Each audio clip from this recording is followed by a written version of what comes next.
Welcome. This is Hashtag Gen Z, a podcast that explores Generation Z, who they are, how they're different from other generations, while also being an incredible blend of those who came before them.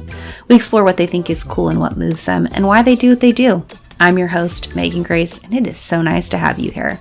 This is episode 54. As we discussed in the last episode, Gen Z is coming into the world of work with a set of expectations for the companies and organizations they want to join. And they are establishing those expectations earlier in life, along with starting their job search earlier in their college careers. But just because Gen Z is arguably more career-oriented than previous generations does not mean they're navigating career development without their own set of challenges or experiencing barriers. A recent study by Ripple Match, a recruitment automation platform, reported on the landscape of Gen Z job searching. From the recent Fall 2023 report, Ripple Match shared some of the most common challenges Gen Z faces in their job search. The number one challenge that Gen Z cited, which was cited by over 60% of job searchers, is having their applications stand out and progressing to the interview stage. 45% indicate they experience challenges of being ghosted by recruiters, and 1 in 3 indicate they struggle to find jobs that are a right fit for their skill set and interests. And when they asked how many applications they predict sending out, more than half of Gen Z plan to send over 100 applications for jobs. So it's safe to say Gen Z is certainly dedicated to their job search and building their career path, but it's also clear that they see road bumps ahead. But does it really have to be this way? My guest this episode is actually trying to change that. I'm joined by Sophie O'Brien, the founder of Pollen Careers, a job platform on a mission to transform the entry-level job market to be more inclusive and an equitable space. Having recruited, mentored, and tutored many young people over the last decade, Sophie's determined to break down the many barriers that young people face when looking for their right path and champion those who deserve a fairer chance. As the founder of Pollen Careers, Sophie's using her experience and passion to help entry-level candidates land a career that inspires them to be their best, regardless of their background or experience level, and to encourage employers to ditch outdated screening methods, which often lead to ineffective and biased hiring. There's so much to explore with Sophie, so let's get into it. Well, welcome, Sophie. It is so wonderful to have you here, and I'm excited to have you be a part of today's conversation. I think that as I've been exploring kind of Gen Z in terms of jobs and careers, there's a really important part of that whole process and that whole journey, and that's the very beginning, when they even start thinking about career development and applying for the jobs. And that is where you're coming in to talk to us a lot more today. But welcome, Sophie. It's so exciting to have you here. Thank you. Yeah, it's great to be here. Thanks for having me.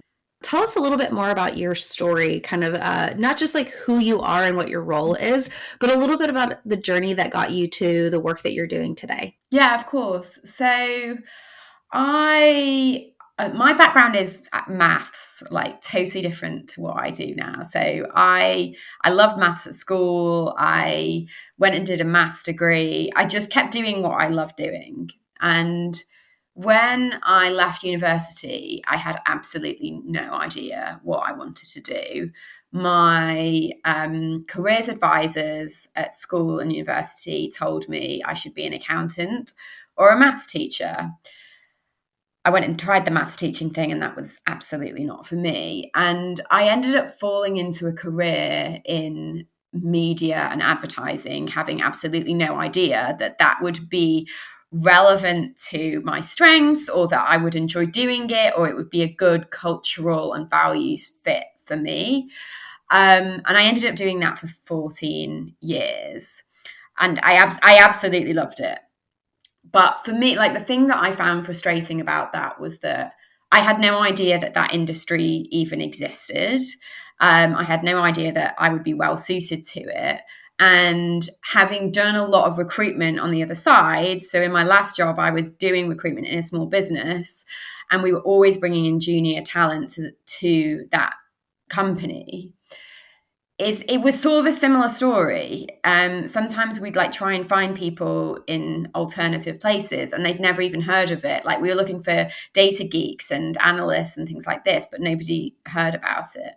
So I guess I went and decided to set up this business after a career doing that, because I was just like, nothing has changed. It's still really hard to figure out what you want to do, how to go about doing that thing, and trying to get your foot in the door is almost impossible, even though it's so difficult for employers to find great people. And there's this massive disconnect that exists between education and the workplace, and things are changing so much that I really just wanted to do what I could to help people and fix these problems.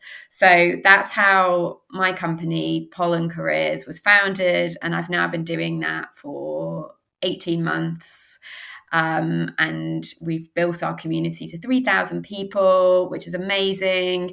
And yeah, we do exactly that. We help young job seekers with whatever we can to make their process of finding a job more productive and ultimately more positive. That's wonderful. So it's interesting because like while you started with math and have evolved outside of that, I'm sure those early years of teaching young people probably had a lot of influence. Like you were some of their first people that were probably guiding them towards careers, whether you saw that or not. But let's talk a little bit about Pollen. And I know that it's been something that you've been working on for the last 18 months, and it's fantastic to hear that you've grown that community to the level that it is. A lot of people can do job search and career support. I feel like there's tons of that on LinkedIn, right? So how does Pollen provide kind of a different approach to that? And what are some of the things that make it unique and how it's helping young people, or as you've identified, kind of junior talent or entry talent into their industry and kind of exploring careers? Yeah, so I feel like a lot of the advice out there is very much geared around how to conform to the system. It's like how to build the perfect CV or how to write the best cover letter. And ultimately, those things aren't necessarily a golden ticket to getting a job, because you can't, like, if companies are looking for people with the best degrees from the best university or people that have tons of relevant experience, which unfortunately they are, like, you can't just make those things up. And unfortunately, a lot of people are forced to do so because they can't get their foot in the door and they can't compete against these elitist measures. What we are trying to do is basically like revolutionize the whole thing and say, well, hang on a minute, maybe the CV isn't the solution. Maybe encouraging people to write a better CV is not the solution here, because let's face it, you can just use ChatGPT to create a new CV. Like, there's so many AI tools out there to help. You can like cheat the system. So we've basically created a model that tries to make job hunting much more inclusive for everybody, and say, well, let's try and match make you as an individual with a job that is right for your strengths and like your basic competencies, but also your values. So that's kind of our main product that we have created to try and break down those barriers and make sure that everybody gets a fair shot. When we're working with our community in terms of like more employability type initiatives, again, we're adopting a bit of a different approach here. I feel like this is certainly the case in the UK. We have a culture of conforming. Our education system is very much geared around how do you stay in your lane, like do the things that we ask of you and don't go out, like don't challenge anything, stay inside your box and do what is asked of you, don't step out of line, don't speak up, don't voice your opinions. And I feel like this culture is so misaligned with how young people are and how they behave. It's so misaligned with Gen Z's values. And it's also totally misaligned with what employers want. So what we're trying to do is almost empower them and say, no, you know what? It's okay to be authentic. It's okay to be yourself, because that's what's going to help you build confidence. That's what's going to make you stand out in an interview setting. It's okay to be curious. It's okay to ask like original questions. You don't need to ask these standardized questions of, what am I going to do on a day-to-day basis? What we're trying to encourage people to do is like actually care, like be curious, show like real genuine interest in this job, flatter them, push yourself out of your comfort zone, like say how awesome this is, go for it, like don't hold back, because actually that proactivity and that passion and enthusiasm can ultimately help you to get the job. And even if it doesn't, you could build your network, or somebody could remember you and think, oh, they'd be great for another job. Like, wow, that person really, really wanted it, you know? And we're trying to just empower people to set and spread a message of it's okay to do that. So that kind of leads me to the next question. Where does the name Pollen come from? And I feel like I'm going to answer the question. I feel like I'm deducing to the answer, but if you could share a little bit more, where does, based on your model and what you do, how does that inspire the name that you all have? So Pollen is really about growth. Like that's how it came about, and it's sort of a growth mindset. Like what we're trying to encourage people to do is push themselves out of their comfort zone and like, yeah, open their minds to different things they might not have considered before, whether that's a different industry or a different job or a different pathway. Like it's all about growth, and we really encourage that growth mindset. It's also, from an employer perspective, all about growth of their businesses. A lot of the businesses that we work with are typically SMEs. They're growing companies. They're always on the lookout for new people to come in. They want to grow, and they want people that are going to come in and make an impact on their business. And yeah, that all represents growth. There's sort of other dimensions to it, which I also really like. I'm really passionate. I'm a passionate feminist. I like the fact like the female empowerment side of Pollen and female leadership is really important to me. And like thirdly, very random reason is because I'm from Manchester, and a bee is like the emblem of Manchester. So there's a personal relationship with it. We love a multi-layered name. Beautiful symbolism. So somebody once told me actually that I should ditch the name because it's too obscure. And I was like, no. Yeah, I mean, if it works, right? And it's unique. It's so other people are going to listen to it. So you've spent a good amount of time mentoring and tutoring through, obviously, being a former math instructor, maths, if we're talking about the UK, my friends. But you've also spent a significant amount of time recruiting and seeing, I think, the experiences that young people, whether those are Gen Z or potentially late millennials, really the challenges and barriers that young people are experiencing in their career path. I think it's a difficult thing. There's a lot of personal identity that goes into it.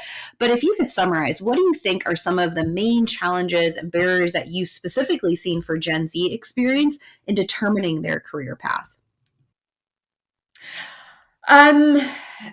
It's a really interesting question. And I feel like there's a lot of dimensions that go into this. I think one of the barriers that I see in the UK is that schools are massively under-resourced, and careers provisions in schools are typically reliant on teachers to facilitate a careers program and like get things off the ground. And ultimately, having been a teacher, there is no capacity to do that. There's no capacity to breathe, let alone set up and design a really brilliant careers program.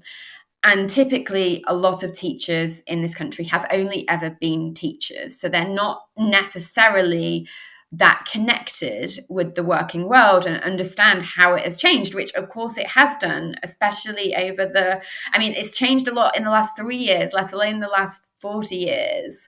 So the guidance has pretty much stayed the same.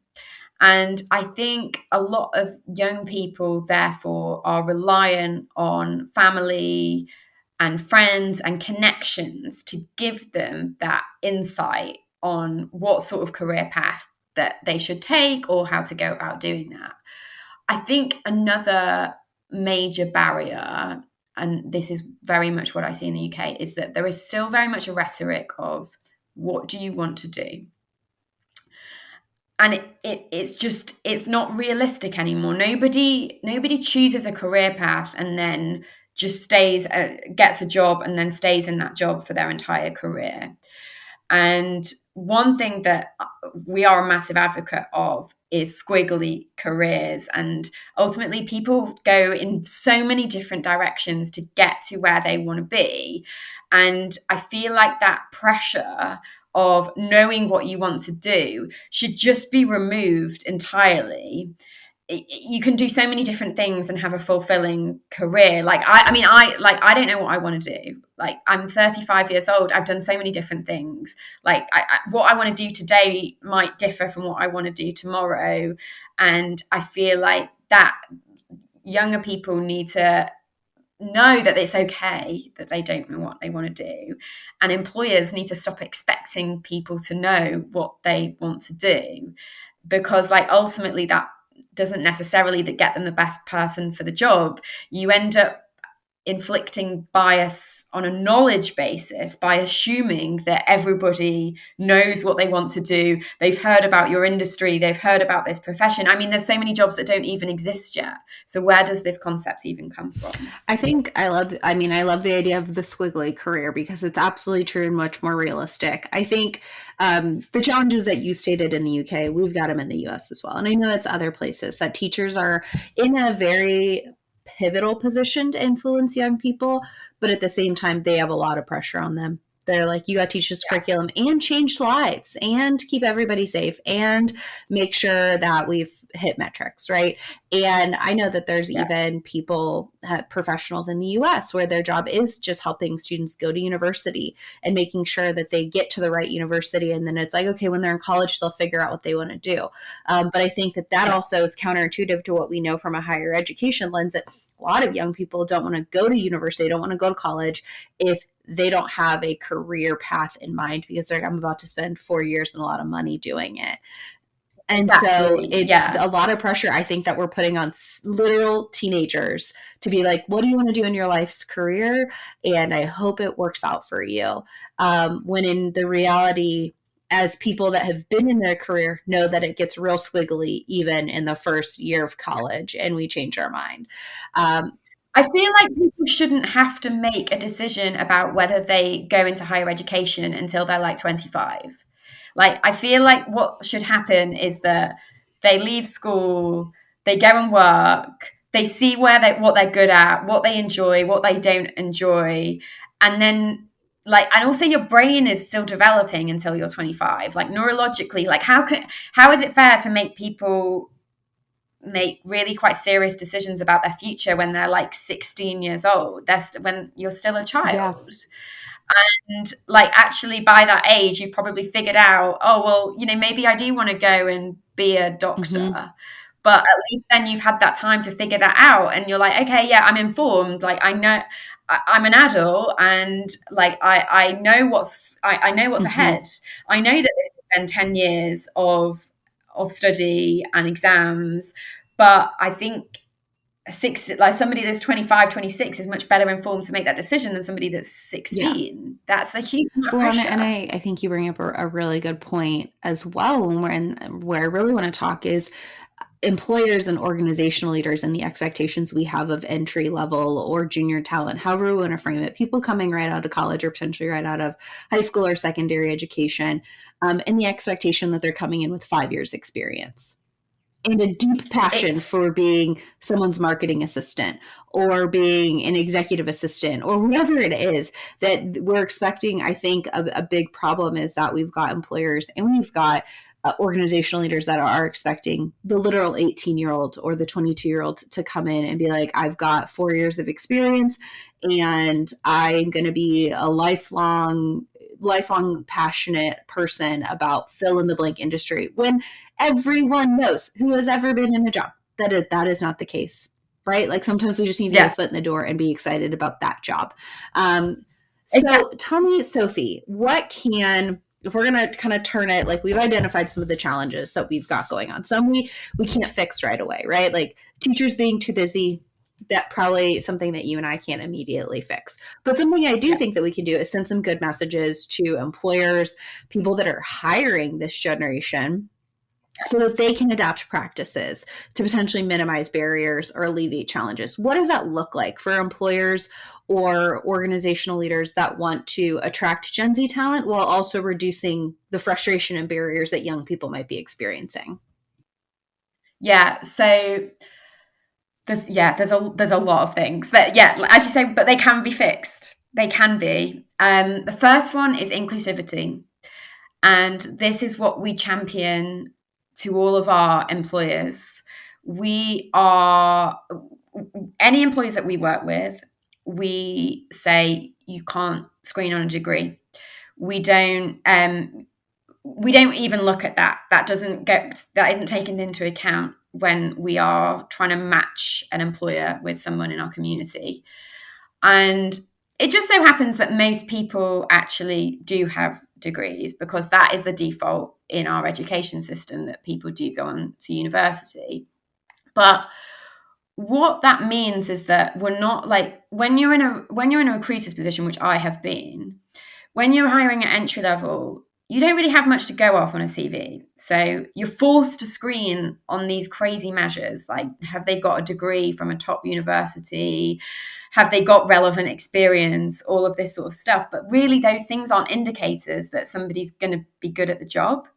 And you end up excluding loads of amazing people who, for some, maybe they did try to go to university and it wasn't right for them and they dropped out. Maybe they had a crisis. Maybe they experienced a trauma and it meant that they couldn't complete their studies. Maybe the education system just wasn't right for them, but they are so entrepreneurial and so unbelievable. Like, you would be missing out on these exceptional individuals. You also, I feel like inclusivity is such a major value for a lot of Gen Z.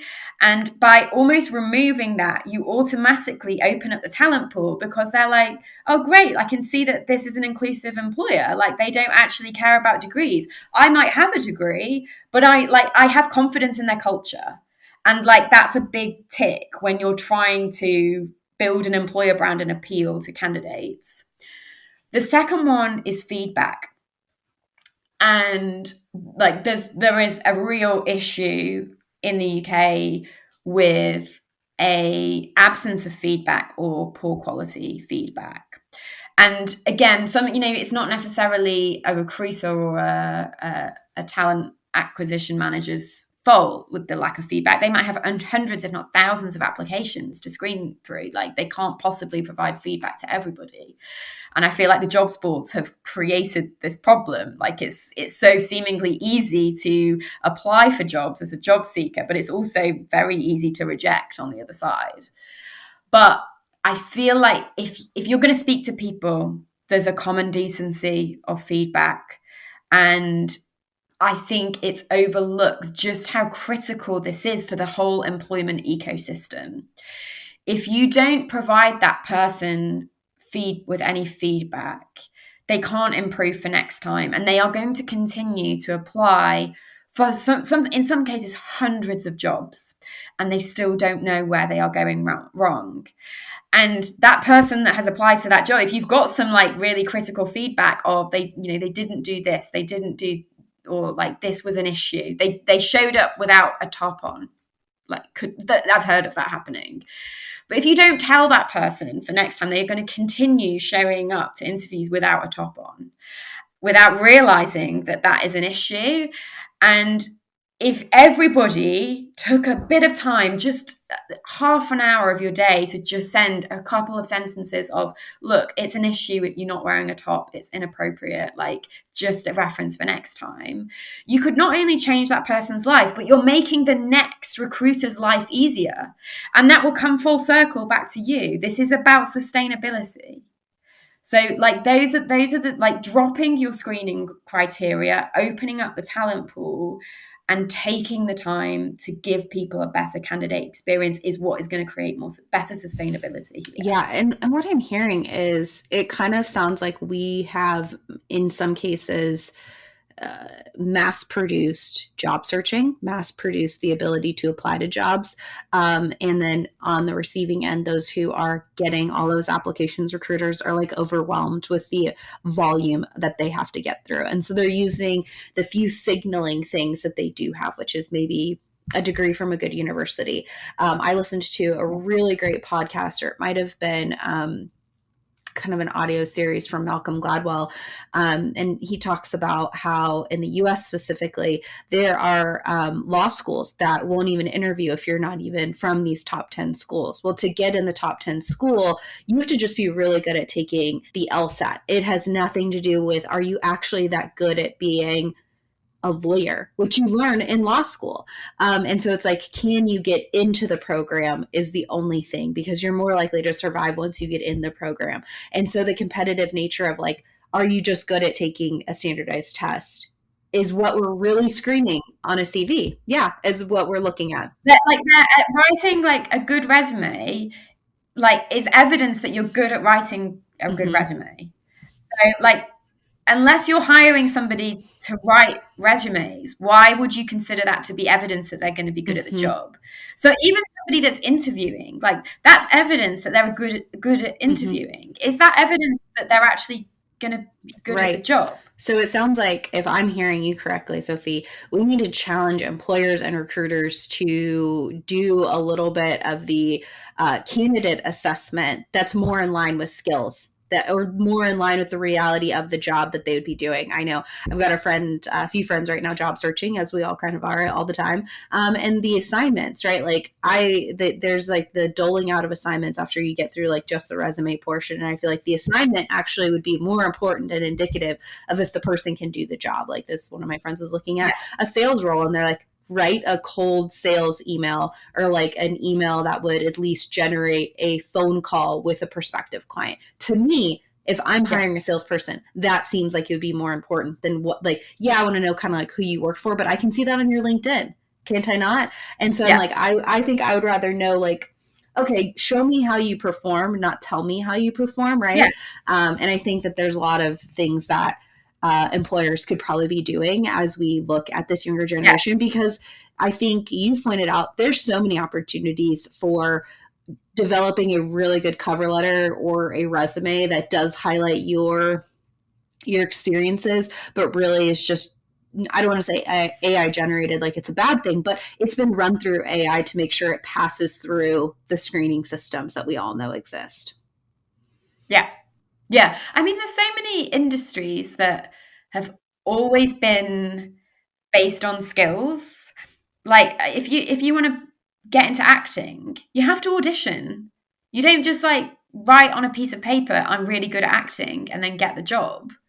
So like, why, I don't understand why this hasn't been like more widely adopted as a screening measure for other industries. And sometimes I see on LinkedIn a lot of challenge in this like assessment based screening, that it's not fair that people should have to have to jump through another hoop. But for me, like, it's a replacement.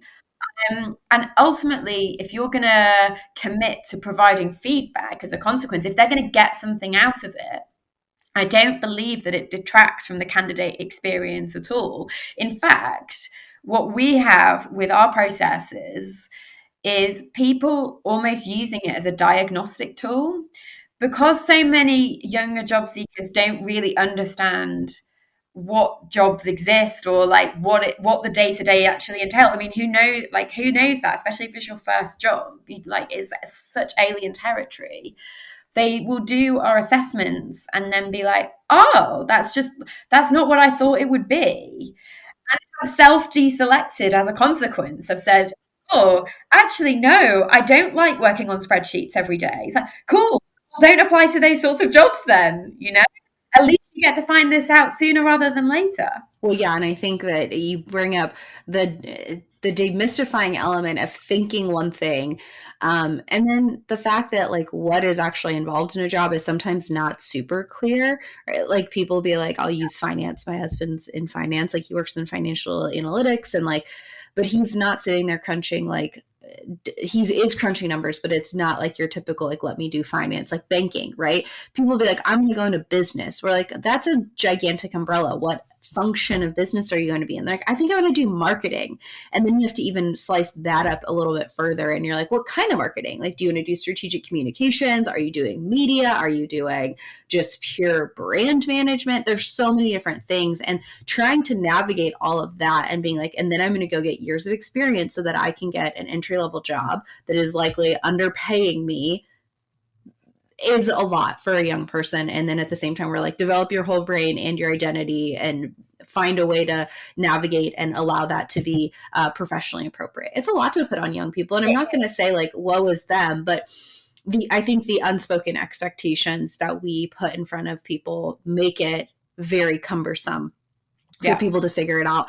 I also think there's a way that I think that young people get painted as, oh, they're job hopping, they're not loyal, but they're really just trying to pay their bills, right? Like we all are. And so they're going to take the first few jobs that they can get because they have jobs. They've got bills to pay. And so I don't think that we need to fault someone for being at a job for a year or two and realizing this wasn't the best fit for me. I did learn. I hate spreadsheets, right? Like they hated spreadsheets and they want a non-spreadsheet job. Nothing wrong with that.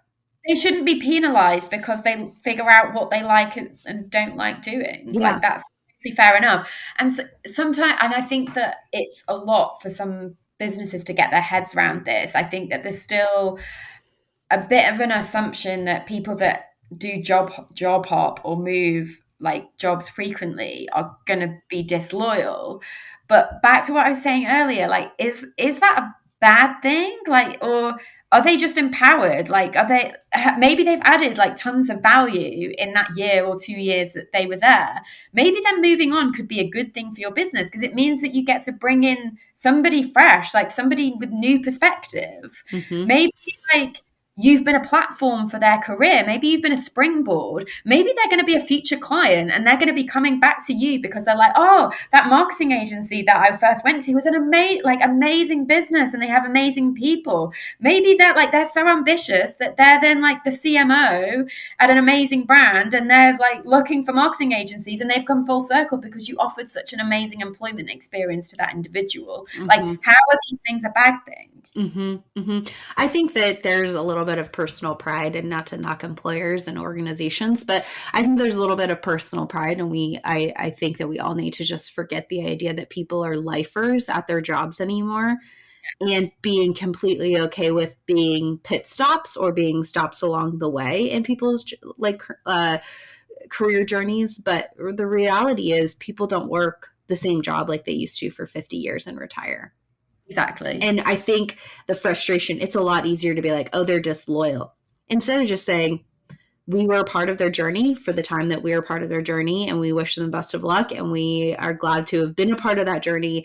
And I think that it's easier to place the frustration because like when you do have turnover, it is complicated, right? Like you got to hire new people, you got to train new people, you got to get them on board, you got to get them like up to speed. And so there is this constant churn of our HR professionals are probably like, yeah, we know.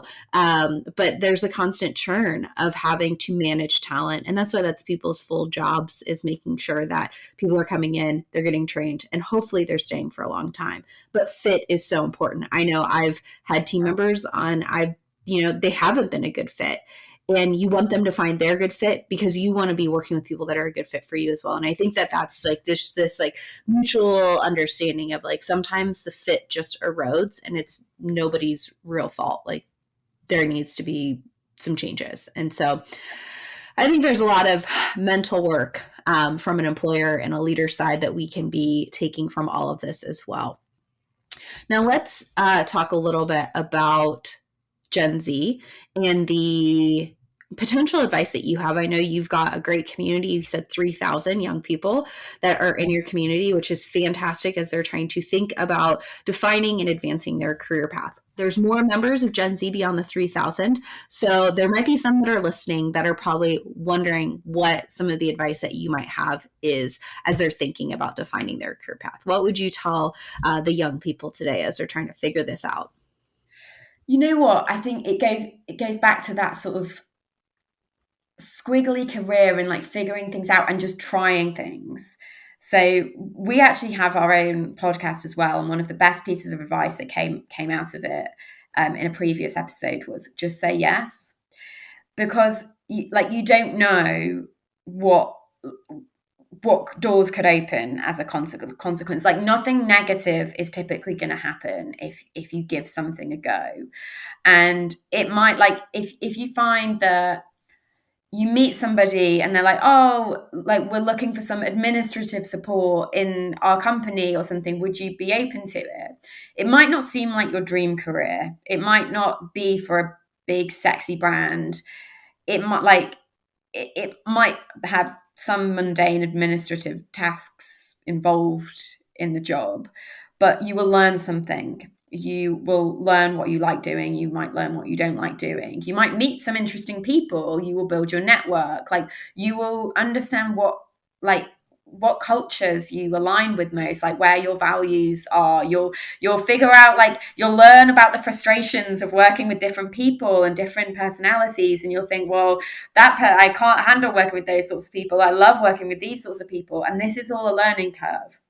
And once you've sort of done that first step, everything does somewhat get easier, because you've started to build up your own personal values and motivations, and you're like, okay, well, this part I love, this part I love less, so how can I do more of this? So I think that's one critical part. The other part, which I have probably massively underestimated through my career, is your network. And it's not something that I have ever placed a huge amount of importance on, actually, until I set up my own business. The only time I ever really posted on LinkedIn was to just like put a job update or something. I went on it, but like just to read what other people posted. And I've always had, like, I don't really use social media, so I have massive social media anxiety. But setting up my own business, like I was like, right, I need to break through this anxiety, because I see how like content can be really powerful, and actually like how networking could be really beneficial for me. And I see so many parallels with entrepreneurship and growing a business as I do like looking for a job. I've met so many phenomenal people on LinkedIn. I like people that want to support me, and I like some of those people have ended up becoming my customers. Some of them have ended up being my investors. A lot of them are just cheering me on from the sidelines. And it's actually quite an empowering space to be. What I have learned is that like one conversation can change everything. And if you are if you're a job seeker, or you're thinking about like what you're going to do as a career, just speak to as many people as you possibly can. And for some young people, that's incredibly overwhelming. I found it overwhelming, because like it's a bit alien territory, isn't it, just speaking to strangers? But the more that you do it, the more that you'll gain confidence. And there's so many people out there that really want to help. Like they feel it makes them feel good. People that are further along in their career journey, they really, really want to help, because chances are they probably had a really negative experience when they were first starting out, and they wish they'd have more help. And there is that support out there. So find mentors, build a network, go to if you find in-person networking events and stuff like this, like build up, go with a friend. If you see an event, go with a friend and try and do what you can. Set a target and say, right, I'm gonna connect with 3 people at this event, and just go for it. And you could make those 3 contacts and then leave, but at least you've done something. And like these are all really great stepping stones to get it, like to even just figuring out what you want to do. In fact, really scary statistic is that like I think it's 70 to 80% of jobs aren't publicly promoted, and that is because of networking. So actually, like it could get you a job as well. I think that's so important. I think it's, yes, it's the who you know, but then it's also how you keep up with them. about in the network. And it's not like I'm not saying you have to like foster that kind of stuff every single day of your life, but I'm a big fan of LinkedIn. So you can be my friend on LinkedIn. But it is actually, I have friends, like put quotes around that because like I've actually never met them in person. They've just been really good supporters and people on LinkedIn and who want to see you succeed. I find that it is actually a place that when you buy into it, you're a part of it, you actually engage with it. Their platform, the algorithm feeds good things to you. It's one of the few that I actually trust to feed me the things that I need. But I think that you're absolutely right. The concept of most jobs are kind of like who you know, right? Like that phrase is so applicable. Yeah. Right? It doesn't make it okay, and we're trying to break down those barriers for people, but that's not going to change overnight. Yep. And I think that element of the network is so important because, you're right. You can go to that networking event and you meet the 3 people and that's fantastic. That's 3 more people than you knew going into it.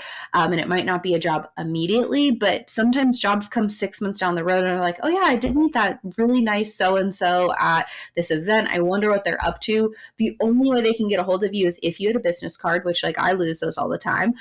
If you exchange your contact information. But realistically, LinkedIn is a great way. If you're like, hey, we had this job pop up, you might be interested. Your profile. Yeah. Like, yeah.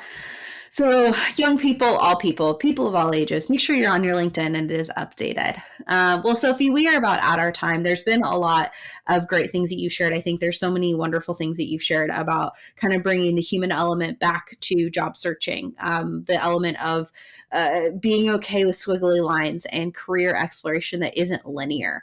But when you think about Generation Z and the young people that you're working with, which I'm so glad that they've got you in this community of people that can look to you for that support. But what is your favorite thing about Gen Z? Oh, for sure, like their standards. Like they are the generation with the highest standards of anybody else. In fact, I was at an event yesterday and I was on a panel with 2 young girls young women who were, they proactively chose not to go to university and they're doing apprenticeships and they're a year into their apprenticeship. So I think they're in their early 20s, if that. And they were phenomenal. And we were talking about how the world of work should be and what they see as being good workplaces and the things that came up. They were so eloquent in how they say it, so passionate, so composed. And it was about flexibility. It was about mental health and well-being. It was about inclusion. It was about work-life balance. It was about leadership. And it's like, yeah, I can't argue, like nobody can argue with any of these things. And if these are the demands that they have, and ultimately, like there's loads of research out there that shows that not only are these things better for our own mental health, not only do they build great workplaces, but they ultimately lead to better economic outcomes. They also lead to better brain health, which means better productivity. Like this is actually beneficial for the world of work to implement these sorts of standards.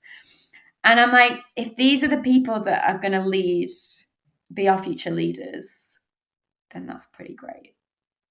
Yeah. And as much as I 100% agree with you, I think that when I think about what you've shared with, these young women in Gen Z, what they're asking for doesn't just make it like better just for them. It makes it better for all of us, right? Like there's nothing wrong with having proactive mental health support and like mental health practice within the workplace. There's nothing wrong with having good boundaries. There's nothing wrong with having good leadership for everyone in the workplace. But I always say if the youngest people in our society are shouting it, we probably need to take a listen.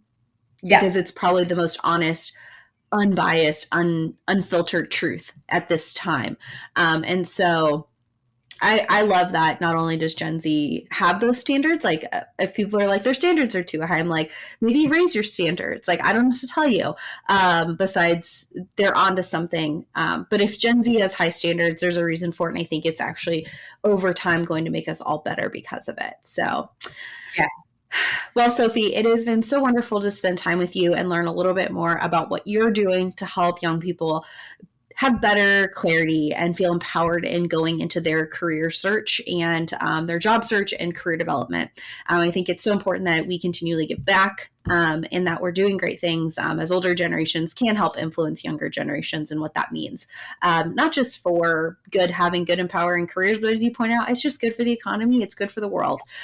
So Sophie, thank you so much. If people want to follow along with the great work that you're doing, where can they find you? Obviously on LinkedIn, but where are some other places that people might be able to follow along with the great work you're doing? So you can follow Pollen Careers on LinkedIn, on Instagram, and on TikTok. I think for all of them, it's just at Pollen Careers. Wonderful. Well, Sophie, thank you again for being here. It has been fantastic to learn with you and be able to share some of these insights. Amazing. Thank you so much, Megan. Another thank you to Sophie O'Brien for sharing some important insights on the landscape that Gen Z is navigating when it comes to career development and job searching. While recruiters and hiring organizations cannot change the entire industry overnight, there are some strategies that can be employed to better attract Gen Z job seekers. First, aim for inclusivity in the process. This can look like examining screening processes and identifying some practices that might be leading to the exclusion of some quality candidates. Second, be intentional about providing some sort of feedback to candidates. This can provide a human touch that can make a big impact. Even just a sentence or two can help job seekers in their next round of searching. And third, once talent is hired, be okay with being a pit stop on someone's career journey.